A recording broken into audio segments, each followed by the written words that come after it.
Alright guys, we replace a Honda battery, and when we turn on the car, now it's asking for a radio code.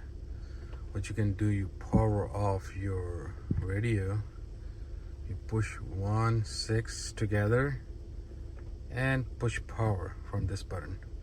Now you got a code for your radio, serial code.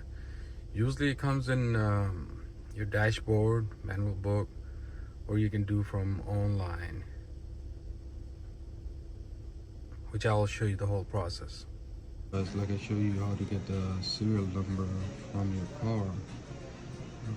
I was searching and somebody told me go to radio-navy4.com.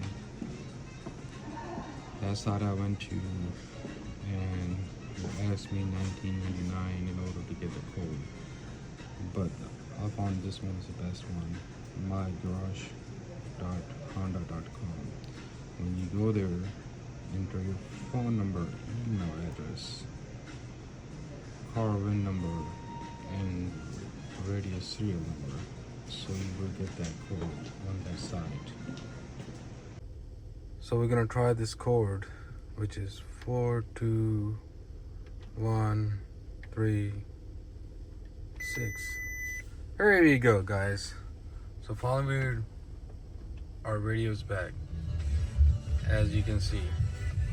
I'll show you the whole process. Please follow that and subscribe. If you have any more issues, I can show you other problems and issues as well.